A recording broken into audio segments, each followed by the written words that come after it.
The sound of the ultrasound machine still echoes in my head. That steady, rhythmic heartbeat that should have brought joy instead carved something hollow inside me. I remember gripping the edge of the chair, my palms sweating, my chest burning with disbelief.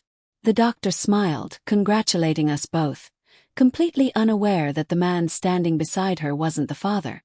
Not really. That moment, seeing her eyes dart away, her forced smile trembling, was when I knew. I didn't need a DNA test. My heart already knew the truth. December had been unusually cold that year, even for Chicago. My wife, Alina, decided she wanted to spend Christmas at her parents' place in Wisconsin. I didn't argue. She said she needed a break, a few quiet days away from the city's noise. I told her to go, told her I trusted her. I said it easily, too easily, because at the time I believed it. She'd been distant for weeks before that trip, distracted, her laughter thinner, her eyes foggy with thoughts she wouldn't share. I assumed it was just stress. Maybe work, maybe her mother's failing health. I didn't want to pry. That's the thing about love. You convince yourself not to see the cracks forming. You call it respect or patience when deep down it's fear. The night before she left, she kissed me longer than usual. Her lips trembled against mine. I thought it was affection. Looking back, I think it was guilt. She stayed a week. I called every night. Sometimes she didn't answer. "Sorry babe, I fell asleep early," she'd say, her tone too bright, too rehearsed. Other nights, I heard background noises that didn't fit. The clink of glasses, a man's voice muffled and deep. When I asked who it was, she said, "Oh, just my dad watching TV." Her father's been deaf for years. Still I let it go. Because denial is easier than doubt. She came back on New Year's Eve. I remember opening the door and feeling a strange shift in the air. She looked different. Softer somehow. Tired but glowing. I wrapped her in my arms, breathing in her scent, lavender and wood smoke, and felt an odd pang in my chest. Something unspoken sat between us, like fog that refused to lift. That night, as fireworks burst across the sky, she whispered, "Let's make this year better." I believed her. Weeks passed. She laughed more, cooked dinner again, touched me like she used to. I thought we were healing, finding our rhythm again. Until one morning, she threw up in the sink. Then again 2 days later. I bought pregnancy tests. She tried to stop me. Her hands trembled when she said, "It's too soon to assume." But I saw the flicker of fear in her eyes before she even took it. When the test turned positive, she broke down crying. I thought they were tears of joy. They weren't. 2 weeks later, we sat in the doctor's office. She was quiet, holding my hand too tightly. When the ultrasound began, the doctor said she was about 7 weeks along. 7. She'd been gone 8. Something inside me shattered quietly. I stared at that tiny flicker of life on the screen, my throat dry, my stomach twisting. I wanted to believe I'd misheard. I wanted to believe anything else. When the doctor left the room, I turned to her. "Alina," I said softly, "is there something you need to tell me?" She looked at the floor, her eyes glassy. "It's not what you think." I almost laughed. That line, the oldest lie in history. That night I barely slept. I replayed every phone call, every hesitation in her voice, every strange pause. I went through her messages, her photos, her emails. And then I saw it. A text buried deep in her archived messages. "Seeing you again after all these years. It felt like coming home." Sent on December 26th. From Ethan. Her ex-husband. I confronted her the next morning. She didn't deny it. Didn't even try. She just sat there, silent tears running down her face, saying, "I didn't mean for it to happen." I asked her how long. She said it was one night. A moment of weakness. She said seeing him made old feelings resurface.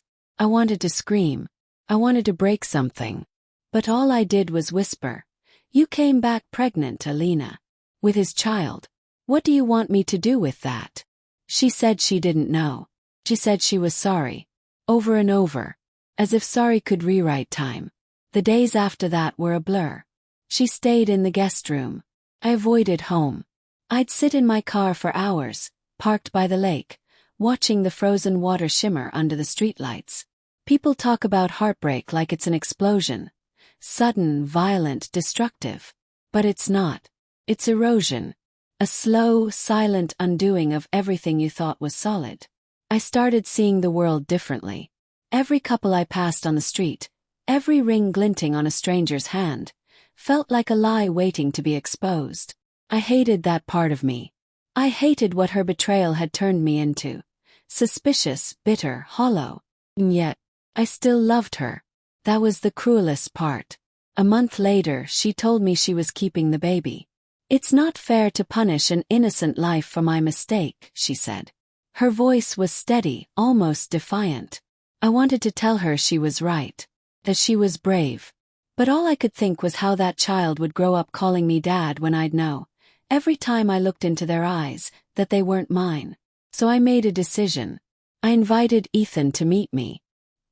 He looked nervous when we met at a coffee shop downtown, his fingers tapping against the table. "I know about the baby," I said. He froze. His face went pale. He tried to speak, but I stopped him. "You need to step up. She's carrying your child." He looked at me with genuine regret. "It was a mistake," he said quietly. "I didn't mean to ruin your life." I laughed bitterly. "You didn't ruin it. She did." He nodded, unable to meet my eyes. "Do you still love her?" I didn't answer, because love felt irrelevant now. When I got home, Alina was sitting on the couch, holding an old photo of us from our honeymoon. Her eyes were swollen, her face pale. "Did you talk to him?" she asked. He nodded. She whispered, "Are you leaving me?" The question hit harder than I expected, because I realized I didn't have an answer. I wasn't sure what leaving meant anymore. Was I leaving her or just the version of us that used to exist? "I don't know," I said finally. "But I can't stay like this." She reached for my hand, but I pulled away. I told her I'd move out for a while, give her space, give myself air. Before I left, she said something I'll never forget. "He didn't want me back. He said he'd changed. But I just wanted to feel like someone remembered who I used to be." I didn't respond, because deep down I understood. That was the worst part. I understood. 3 months later, I received a small envelope in the mail. No return address. Inside was a sonogram photo and a note in her handwriting. "It's a boy. I named him Isaac. I won't ask for anything from you, but I hope one day you'll forgive me." I stared at the picture for a long time.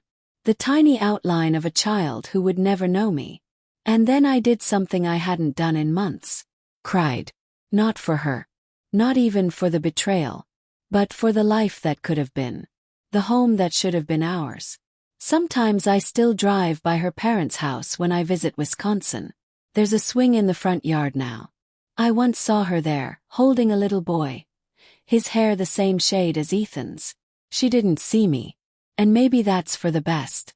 Because some truths aren't meant to be confronted twice. Some are meant to be lived with quietly.